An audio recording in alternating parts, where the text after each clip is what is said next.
What's going on, guys? Jeff for Too Much Tackle, and today what we have is a order from Tackle Warehouse. And what this order was for me was a combo. Put a combo together, one that I wanted to put together for a long time, with the exception of the rod, and that was based off from a recommendation from a fellow fisherman. And then I threw in some items into the box, some staples that I used throughout the year, stuff that performed really well for me last year and is kind of hard to come by later in the season, so that's why I picked it up. So without further ado, let's see what we got.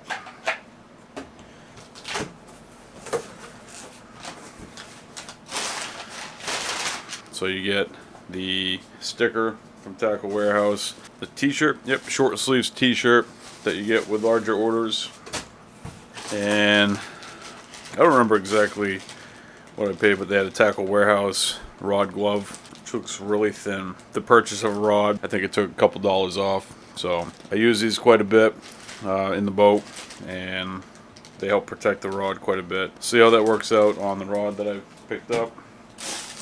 I also grabbed a cover for the reel, and so Seaguar 12-pound Invizex, 4 cases of that. That's something that I use pretty much on almost every single setup. I use predominantly 12-pound Seaguar Invizex. I do use 15-pound on my jig setup, and I go a little bit lighter on my finesse setups, but for me personally, 12-pound Invizex is pretty much a staple, and I use it on almost all of my setups. Then we have the 3/8 ounce jackhammer from Z-Man and Evergreen. This is one of my most favorite bladed jigs to throw, and the 3/8 ounce is hard to come by later in the year, and that's something I should have two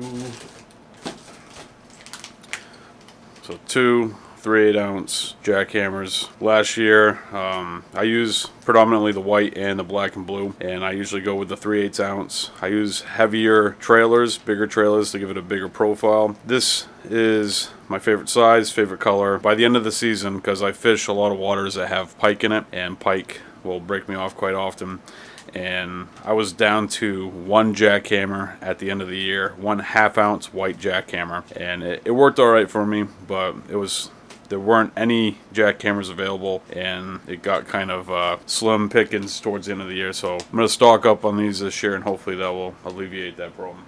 This was something I started throwing last year. A friend of mine picked some up, and he did really well with them. I went fishing with him, and I saw him catch a couple fish on it. Didn't think much of it, and watched a couple videos when I went home, and noticed that this was a really high-performing lure. It's the Dark Sleeper from Megabass. I've been throwing the 1/2 ounce, but I might try a larger profile one this year. Did a really large order at the beginning of last year, and the only thing that I was missing were these ones with the, I'm not sure what this color is called. I'm not even going to attempt to say that. But the one with the blue spots and the blue eye, was all out of those, so I ordered a few of those to balance out my tackle that I have. Then this was a big performer for me last year, the Dirty Jigs. I believe this is the go-to, which this one's different, and this is Old School. I ordered 2 of each, so I have 2 of the go-to and 2 of Old School, and these 2 jigs caught me a ton of fish, and I did a lot of jig fishing last year. Had a really good setup. I liked the combo that I was using for that, and caught a lot of fish. I do some modifications to the jig, but ultimately Dirty Jigs, a really good company.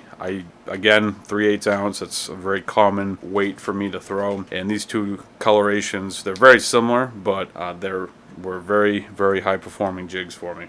And then got the red, white, and black long sleeve Tackle Warehouse shirt. And last but not least, so last year was really the first year that I started buying high-end, I don't know if you can really say that, but more expensive reels, more expensive rods. And I probably went heavier on the reels on expense than I did with the rods, but this year I'm going to put a couple combos together of some things that I found that I liked last year. Last year I bought a Concept A and a Concept C. The Concept C, I believe, is a 7 3-to-1, and the Concept A is a 8 1-to-1. And the 8 1-to-1 is my jig setup, and the Concept C, which was the 7 3-to-1, that was my chatterbait setup. And I found that doing some more research, that most folks, or more of the pros, are using a lower gear ratio for their chatterbait setup, and that was something that I wanted to try this year, maybe trying to fish it a little bit slower. I did find that when that chatterbait ran a little bit deeper, that I was picking up some bites on days that they were being a little bit finicky. Out of the two, the Concept A and the Concept C, both amazing reels, but I found that I really liked the Concept A quite a bit, and that's the less expensive of the two, so it didn't really bother me that much to pick up another one. Let's see if I can even open this. I am left-handed, even though that I am right-handed, and there's certain things in life that I do left-handed, and there's certain things, you know, I predominantly am right-handed, but fishing, for whatever reason, I'm left-handed, and I bought myself a 6-6-to-1 Concept A. And I feel like that's a little bit smaller than the 8-to-1, but I'm not 100% sure. But I really like this reel. I like the handle on it. It's very smooth. The feel of it, it's something that I really appreciated, and I think that's why I started jig fishing so much last year, was because I really liked that reel quite a bit.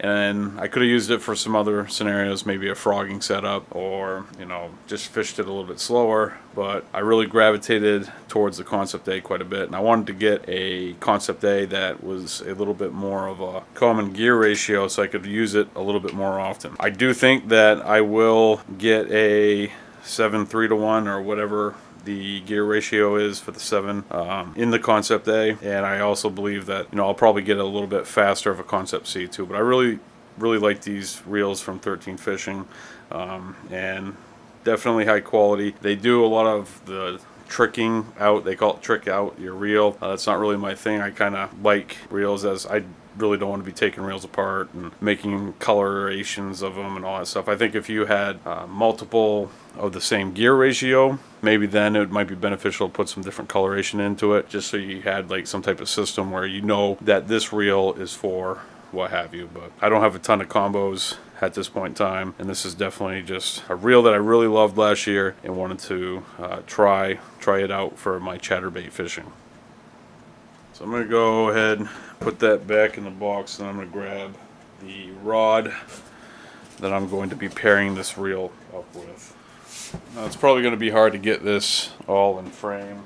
This is the first time that I've ever bought a rod from Tackle Warehouse or through the internet. For a long time I was hesitant to do that, buy rods on the internet. I didn't really know how they packaged them. I was a little bit concerned about that. But last year I got the opportunity to take a look at a few rods that a friend of mine had picked up from Tackle Warehouse, and I was really impressed with the way in which that they were packaged. Definitely feel way more comfortable buying rods online and getting them shipped to you. This is just one rod. This is, I believe, a 8-foot tube that they can pack, you know, probably 3, 4, maybe 4 or 5 rods in this tube. So this is a Dobyns Champion XP, and it's their glass variation, which is predominantly used for cranking, but is something that I'm going to be using for my chatterbait setup. If you have not ordered a rod from Tackle Warehouse, I'll give you kind of an idea of what that's like. So you have this tube, which is really rugged. Then they put a cap in there and they tape it up quite a bit. And see if I can do this without really looking at what I'm doing. Trying not to cut myself. So what they'll do is they'll tape in the back end of the rod to the bottom of the tube, so that the tip of the rod is not bouncing off the tube, which is going to help protect it. And I think that's really smart and a very simple thing to protect the rod. This is so light. So what I picked up was a Dobyns Champion XP glass cranking rod, and this is a 7.3 5-power. So it's a medium heavy 7'3" 5-power rod, glass. Although I didn't get the opportunity The fish with one very long last year. They are a very, very high quality fishing rod. Another thing that the Dobyns rods, I don't know if it's, I'm going to say it is Dobyns, but they put a lot of foam around the tip, and what that does is help protect that tip from snapping or seeing any type of stress whatsoever.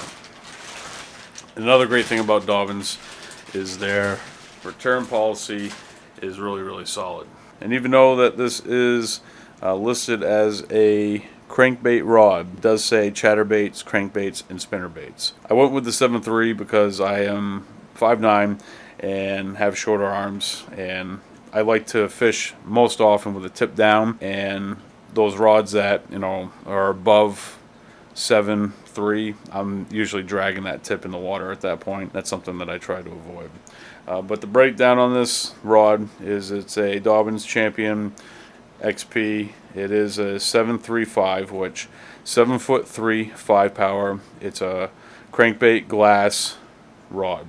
It's one piece. I prefer one piece. I definitely am not into the multi-piece rods. The ideal line for this rod is 10 to 20 pounds, and lure size is 1/4 to 1 ounce. It's a medium heavy, fast action glass rod, and it's ideal for chatterbaits, crankbaits, and spinnerbaits, and it is extremely light. I'm not a big fan of the solid cork handles. I usually like the split handles. I'm not even sure why. It's just something that I prefer, and very light, stiff. It's quick to snap back, and I'm definitely excited to try this out with my chatterbait. I fish chatterbait a lot, and I hope that this is going to be a rod that I like the feel of it. And it's my first Dobyns, so they're relatively expensive, at least in what I consider expensive for a fishing rod, and hopefully I can take care of it real well and get a lot of fish on this rod. Alright, so I'm going to grab the reel and see how it sits on the rod. Trying to be careful of, it sits in there really well. Feels really good in the hand. Really light, man. I'm blown away as to how light this is. Can't wait.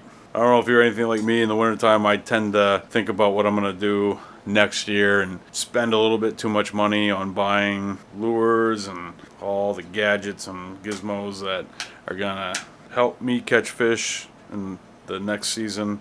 This is a setup that I have been brainstorming about for a long time and finally have it put together. There's a couple other combos that I want to put together this off season for next year's open water, and I think the next one I'm going to go after is a Ned rig fishing, and it's a ultralight setup, and I think I might end up going with another Dobyns rod for that setup, but I'm not 100% settled on what I'm going to do for a reel yet. I'd like to have some type of ultralight set up for those finesse days that the fish aren't really getting after it. But right now, I'm really happy with my jig setup. Hopefully, as far as chatterbait, this is going to do it. I would like to put a frog setup together, and that will probably take care of me for most of the 2019 fishing season. Alright guys, I want to thank you for watching. If you're new to the channel, don't forget to hit that subscribe button because there's going to be plenty of fishing videos to come in 2019. Thanks for watching, and I'll see you next time right here with a brand new video.